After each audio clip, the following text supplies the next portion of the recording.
Hello, it's been a really busy week here and we've started to create the food forest. I'm Liz Zorab. I'm Mr. James. And this is Byther Farm.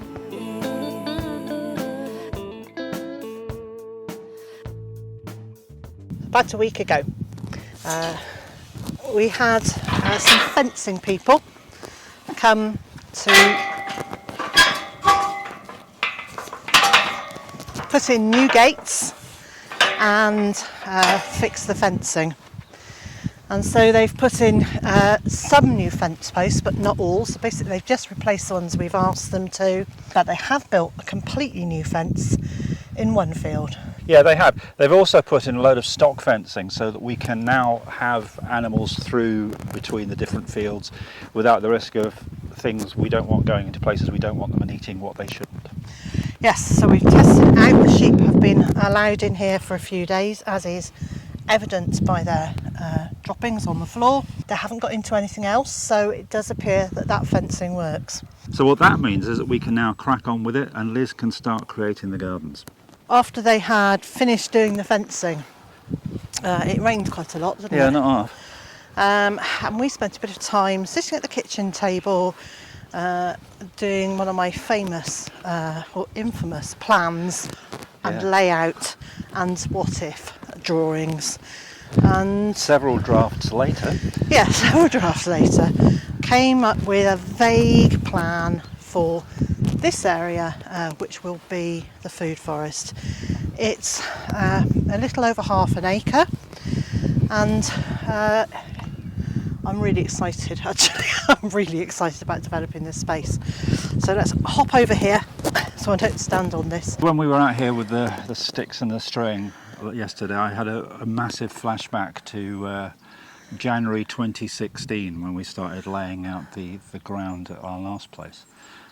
Although obviously here on a slightly larger scale.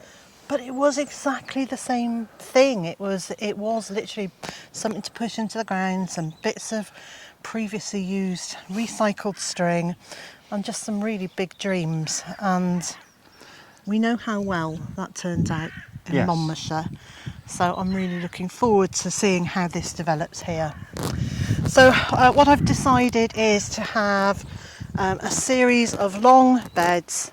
We're not going on contour here because there is such a huge amount of rain. There are actually gullies around every field in every direction taking water away, and as time goes on, if I find the need to control water, I'll then make sort of semi-raised beds or some walls as we go down to raise the level of the soil up and have a little dip in front of it to collect some water. But right now we're working on the basis that it's a high rainfall area. Everything here is about taking the water away as quickly as possible, and there's certainly no issues at the moment.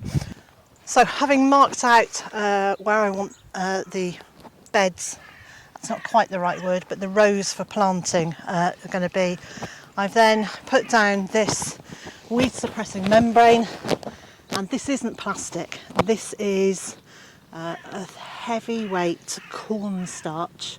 It will break down over time and will hopefully leave these areas weed free.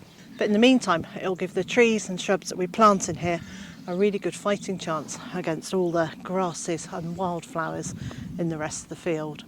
These rows are about 30 feet, that's 9-10 metres apart from each other.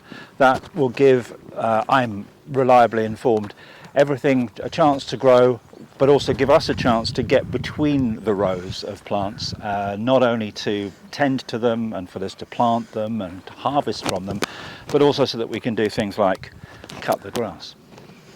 Yes, and I'm really pleased to see how happy the bees are with these little, and we don't even know what they are. They're like a dandelion, but they're not actually a dandelion, are they?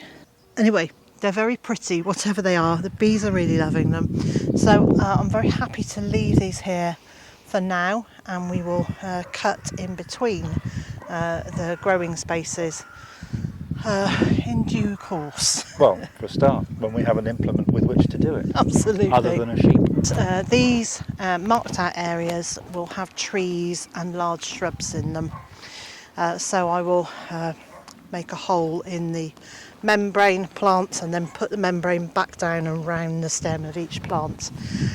And then at a later date, should we want to, there is actually enough space to put another row in between each of these rows for, well, we could put beds of raspberries and strawberries, all sorts of soft fruit, maybe even asparagus or rhubarb in between the rows, and we'd still have plenty of space to get a vehicle round to cut the grass.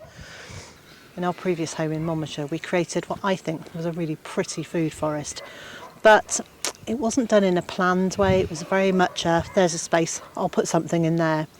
And my mistake was that I put things in much too close together and hadn't anticipated how quickly the trees would grow and fill all the spaces. So when I was walking through, it was a bit of an assault course in some ways, where I was constantly at risk of trees and other plants hitting me in the face, and indeed roses regularly sprung to my face and around my eyes. And I'm really conscious that I don't want to do that here. So I've made the space in here much bigger to give us much more room to develop and expand as time goes on. That was actually quite hard work. I think we can bring all the fruit and veg plants we've got here, Right. all the perennials, and I think it's going to take a little while of placing them and working out how we think that's going to work. Yeah. We need to bear in mind that there are going to be fruit trees going in the autumn, because there'll be bare-rooted fruit trees planted when they're dormant, so we'll need to leave sufficient space for those. And it's starting. Yes. It is starting. I think that's quite exciting now. And I do hope you're not expecting all this to be planted by the end of the day, or the end of the week, or possibly even the end of the month. Oh, no, absolutely not. And I know I can't do this all myself or just with you, and we're going to have to get a bit of help with this as well. Yeah. Speaking of which, over on our other channel later this week, I will be looking at some of the jobs that we can't do ourselves, or maybe we could, but we have neither the time nor the expertise, or in many cases the equipment to do it ourselves. So look forward to that. And if you haven't discovered our second channel yet, it's Byther Farm 2.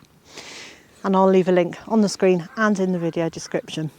And so, wherever you are in the world and whatever you've got planned for today, I hope it's a good one. And I also hope you'll join me again next time. Bye bye for now.